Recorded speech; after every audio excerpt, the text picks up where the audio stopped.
Hi everyone, welcome back to my channel GPR talks. ఇవాళ వీడియోలో జనరల్గా మనం గులాబ్ జామ్ని చాలా వెరైటీస్లో డిఫరెంట్ స్టైల్లో ప్రిపేర్ చేసుకుంటాం కదండి. కానీ ఈరోజు నేను ఈ వీడియోలో కొంచెం డిఫరెంట్గా ఉప్మా రవ్వని యూజ్ చేసి గులాబ్ జామ్ని టేస్టీగా సింపుల్గా ఎలా ప్రిపేర్ చేసుకోవచ్చు అనేది ఈరోజు ఈ వీడియో. సో తప్పకుండా చివరి వరకు ఫాలో అవ్వండి ఫ్రెండ్స్. అలాగే మీరు ఇంకా నా ఛానల్ సబ్స్క్రైబ్ చేసుకోకపోతే please subscribe GPR talks YouTube channel. Bell ఐకాన్ని కూడా మర్చిపోకుండా హిట్ చేయండి. ఇలా చేయడం వల్ల నేను ఎప్పుడు వీడియో అప్లోడ్ చేసినా మీకు నోటిఫికేషన్ అనేది వస్తుంది. ఇక ప్రాసెస్లోకి వెళ్తే దీనికోసం ముందుగా 1 కప్ బొంబాయి రవ్వ తీసుకున్నామండి. అలాగే దీనికి 1 కప్ బొంబాయి రవ్వకి 1.5 cup sugar, 2 cups milk, 1 spoon elaichi powder and 1 tablespoon ghee ఇవన్నీ యూజ్ చేసి ఇప్పుడు మనం గులాబ్ జామ్ని ప్రిపేర్ చేసుకోవచ్చు. దీనికోసం ముందుగా కడాయిలో నేను 1 టేబుల్ స్పూన్ ఘీని యాడ్ చేసుకున్నాను. ఇప్పుడు ఈ ఘీలో మనం ముందుగా తీసుకున్నటువంటి 2 కప్స్ మిల్క్ని యాడ్ చేస్తున్నాను. ఈ 2 కప్స్ మిల్క్ని యాడ్ చేసుకున్న తర్వాత ఒక 5 to 10 మినిట్స్ వరకు మనం బాగా బాయిల్ చేసుకోవాలండి. ఈ మిల్క్ని ఇలా మిల్క్ని మిక్స్ చేసుకుంటూ స్టిర్ చేసుకుంటూ ఒక 10 మినిట్స్ వరకు బాయిల్ చేసుకోవాలి. ఇప్పుడు పచ్చి మిల్క్ యూజ్ చేసాం కాబట్టి మనం ఒక 10 మినిట్స్ బాయిల్ చేసుకుంటే సరిపోతుంది. ఇలా మిల్క్ మొత్తం బాయిల్ అయిపోయిన తర్వాత ఇందులో మనం ముందుగా తీసుకున్నటువంటి 1 కప్ బొంబాయి రవ్వని యాడ్ చేస్తున్నాను. ఇలా బొంబాయి రవ్వని యాడ్ చేసేసుకొని మొత్తం ఈవెన్గా మిక్స్ చేసుకోవాలండి. లమ్స్ ఏం లేకుండా మొత్తం ఈవెన్గా మిక్స్ చేసుకోవాలి. మొత్తం చూస్తున్నారు కదా, ఇలా కొంచెం కొంచెం యాడ్ చేసుకున్న తర్వాత మొత్తం ఈవెన్గా మిక్స్ చేసేసుకుంటున్నాను. మనకి కడాయికి ఎక్కడ కూడా స్టిక్ అవ్వకుండా మొత్తం ఒకే దగ్గర అయిపోతుంది రవ్వ. అప్పుడైతేనే మనకి పర్ఫెక్ట్గా కుక్ అయినట్టు. చూడండి, ఇలా అసలు ఏం స్టిక్ అవ్వకుండా మనకి దగ్గరగా అయిపోయింది రవ్వ. మొత్తం రవ్వ పాలలో బాయిల్ అయిపోయి మనకి బాగా సాఫ్ట్గా అయిపోతుందండి. దీనివల్ల మనకి ఎక్కువ టేస్ట్ కూడా ఉంటుంది గులాబ్ జామ్కి. చూడండి, ఇలా మొత్తం దగ్గరగా అయిపోయిన తర్వాత ఇందులో ఒక 1/2 టేబుల్ స్పూన్ ఇలాచీ పౌడర్ని యాడ్ చేసుకోవాలి. ఇప్పుడు రవ్వ మొత్తం బాగా కుక్ అయిపోయి ఇలా దగ్గరకు అయిపోయింది. ఇప్పుడు దీన్ని మనం ఒక 10 మినిట్స్ వరకు కూల్ చేసుకోవాలి.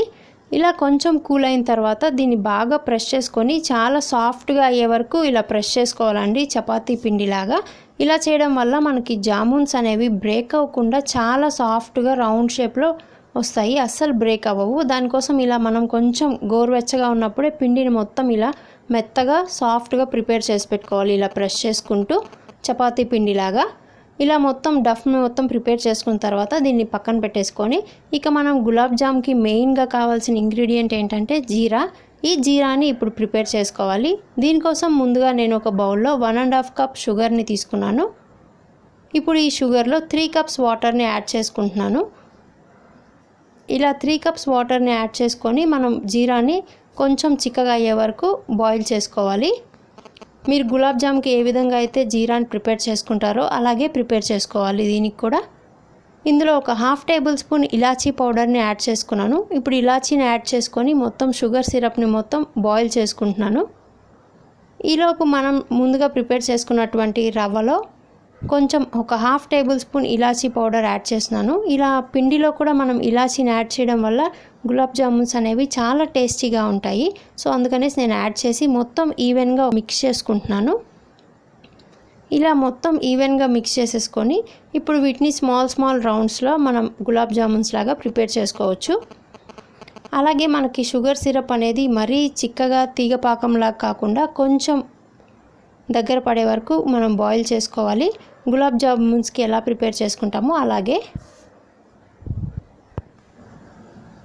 ఇప్పుడు మనం గులాబ్ జామ్ షేప్లోకి రవ్వని చిన్న రౌండ్స్ లాగా తీసుకొని సాఫ్ట్గా ఇలా రౌండ్గా రబ్ చేసుకొని గులాబ్ జామున్స్ అనేవి ప్రిపేర్ చేసుకోవాలండి. మనం యాస్టీస్ గులాబ్ జామ్ మిక్స్ని ఎలా ప్రిపేర్ చేసుకుంటామో ఇప్పుడు కూడా అలాగే మిక్స్ చేసుకోవాలి. ఇవి కొంచెం గోరువెచ్చగా ఉన్నప్పుడు మాత్రమే చేసుకుంటే మనకి ఈజీగా వచ్చేస్తాయి రౌండ్స్. తర్వాత ఆరిందంటే కొంచెం గట్టిపడిందంటే మనకి బ్రేక్స్ అనేవి వస్తాయి. సో అందుకనేసి కొంచెం గోరువెచ్చగా ఉన్నప్పుడే మీరు హ్యాండ్స్కి బటర్ కానీ గీన్ కానీ అప్లై చేసుకొని ఇలా రౌండ్స్ని ప్రిపేర్ చేసేసుకోవచ్చు. చూడండి, ఇక్కడ నేను అన్ని రౌండ్స్ని మీడియం సైజులో ప్రిపేర్ చేసేసుకున్నాను. మనం మీడియం సైజులో చేసుకుంటే సరిపోతుంది. ఎందుకంటే షుగర్ సిరప్లో మళ్ళీ ఇవి మ్యాగ్నెట్ అయినప్పుడు ఇంకొంచెం స్ప్రెడ్ అవుతాయి, ఎక్స్పాండ్ అవుతాయి. కాబట్టి మీడియం సైజులో ప్రిపేర్ చేసుకుంటే సరిపోతుంది. ఇప్పుడు షుగర్ సిరప్ కూడా ఆల్మోస్ట్ దగ్గర పడిపోవచ్చిందండి. చూడండి ఇలా మొత్తం ఒకసారి మిక్స్ చేసుకుంటూ మనం చెక్ చేసుకోవాలి. కొంచెం చిక్కగా అయిన తర్వాత మనం పక్కన పెట్టేసుకుంటే సరిపోతుంది. ఇప్పుడు ఇవి డీప్ ఫ్రై చేసుకోవడానికి ముందుగా నేను బాండీలో ఆయిల్ని హీట్ చేసుకుంటున్నాను. చూడండి ఇక్కడ షుగర్ సిరప్ కూడా మీకు ఒకేసారి చూపిస్తున్నాను. కొంచెం చిక్కగా అయిన తర్వాత మనం పక్కన పెట్టేసుకుంటే సరిపోతుంది. ఇప్పుడు బాండీలో ఇలా మనం ముందుగా ప్రిపేర్ చేసుకున్నటువంటి బాల్స్ అన్నిటిని యాడ్ చేసుకొని మీడియం ఫ్లేమ్లో మాత్రమే కుక్ చేసుకోవాలి. ఎందుకంటే ఇవి కొంచెం టైం టేకెన్ ప్రాసెస్ అండి. ఒక 5 to 10 minutes పడుతుంది ఇవి కుక్ అయ్యేసరికి. ఎందుకంటే మనం రవ్వని యూజ్ చేసి కుక్ చేసుకుంటున్నాం కాబట్టి కొంచెం స్లోగా మీడియం ఫ్లేమ్లో మాత్రమే కుక్ చేసుకుంటే మనకి లోపల బయట రెండు ఈవెన్గా కుక్ అవుతాయి. అప్పుడైతే మనకి పర్ఫెక్ట్గా టేస్ట్ వస్తుంది. సో అందుకనేసి నేను మీడియం ఫ్లేమ్లో మాత్రమే కుక్ చేస్తున్నాను. ఇలా మనకి గోల్డెన్ బ్రౌన్ కలర్ వచ్చే వరకు కుక్ చేసుకోవాలి మొత్తం గులాబ్ జామ్ బాల్స్ అన్నిటిని. చూసారు కదా, ఇలా ఫ్రై అయిపోయిన తర్వాత ఇప్పుడు మనం ముందుగా ప్రిపేర్ చేసుకున్నటువంటి షుగర్ సిరప్లో వీటిని డిప్ చేసేస్తున్నాను. ఇలా ఒక 5 to 6 hours వరకు మనం డిప్ చేసుకొని మ్యాగ్నేట్ చేసుకోవడం వల్ల ఇవి షుగర్ సిరప్ని ఎక్కువగా అబ్జర్వ్ చేసుకొని చాలా సాఫ్ట్గా జ్యూసీగా చాలా టేస్టీగా ప్రిపేర్ అవుతాయండి. చూస్తున్నారు కదా, ఇలా డిప్ చేసేసాను మొత్తం. ఒక 5 to 6 hours ఉంటే చాలండి మనకి ఈజీగా గులాబ్ జామ్ అనేది ఇలా సాఫ్ట్గా ప్రిపేర్ అయిపోతుంది. సో చూస్తున్నారు కదా, నాకు 5 to 6 hours తర్వాత ఇలా ఎక్స్పాండ్ అయిపోయాయి గులాబ్ జామున్స్ కూడా. చాలా టేస్టీగా ఉంటాయి, చాలా సాఫ్ట్గా ఉంటాయండి. మనం ఇన్స్టెంట్గా గులాబ్ జామ్ మిక్స్ లేకుండా కూడా ప్రిపేర్ చేసుకోవచ్చు. చూడండి నేను బ్రేక్ చేసి చూపిస్తున్నాను, చాలా సాఫ్ట్గా ఉంది. అసలు డెఫినెట్గా లైక్ చేస్తారు మీరు ఒకసారి ప్రిపేర్ చేసుకున్నారంటే. మనకి ఇన్స్టెంట్గా ఎవరైనా గెస్ట్లు వచ్చినప్పుడు కూడా మనం గులాబ్ జామ్ మిక్స్ లేనప్పుడు ఇవి ప్రిపేర్ చేసుకొని చక్కగా సర్వ్ చేసుకోవచ్చు. సో చూసారు కదా ఫ్రెండ్స్, టేస్టీ గులాబ్ జామున్ని ఎలా ప్రిపేర్ చేసుకోవాలో ఉప్మా రవ్వతో. సో ఇలాంటి మరిన్ని మోర్ రెసిపీస్ కోసం జీపీఆర్ టాక్స్ యూట్యూబ్ ఛానల్ని సబ్స్క్రైబ్ చేసుకోండి. అలాగే బెల్ ఐకాన్ కూడా మర్చిపోకుండా హిట్ చేయండి ఫ్రెండ్స్. అలాగే మీకు ఈ వీడియో నచ్చినట్లయితే ప్లీజ్ లైక్ చేసి షేర్ చేయండి. Thanks for watching.